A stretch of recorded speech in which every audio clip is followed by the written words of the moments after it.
I did not take a shower neither. I just jumped out of a swimming pool. I did hot yoga class. How and why I decided to do this in another day, I will explain in a moment. So what was happening before this yoga? I was not feeling great. I was not in the best mood. I did not feel like I want to work anymore. I had a headache. I was under stress due to some private life issues. And then I had a choice. I had to make a choice. One of the options was to indulge in self-pity.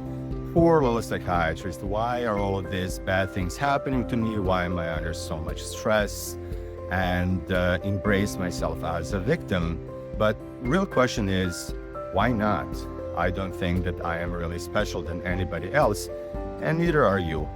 So more rational choice was to be very intentional about making myself feel better.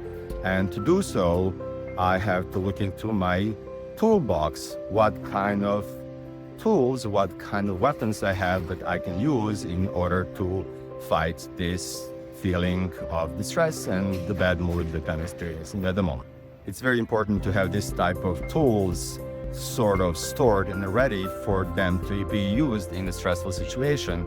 In hospital settings, what we do is we write ICPP. It stands for Individualized Crisis Prevention Plan. So at the time of peace, when our mind is clear, we are brainstorming all of the interventions we can implement in the moment of crisis.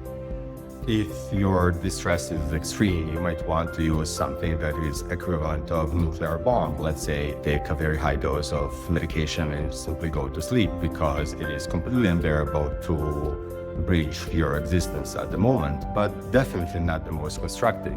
We frequently rely on alcohol, different other kinds of drugs, marijuana, nicotine, caffeine.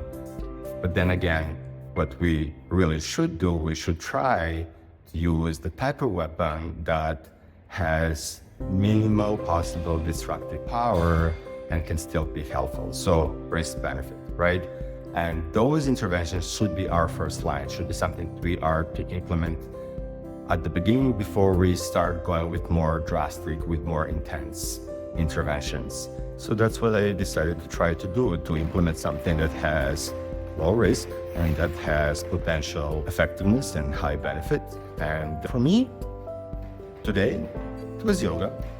I don't like doing yoga too much. It's always a willpower commitment, especially hot yoga in the middle of the summer. It's definitely not something that is too pleasant, but it resulted in dramatic reduction of stress. It improved my focus. It improved my mood, and my day moving forward was completely different than just an hour and a half ago. And will this always work?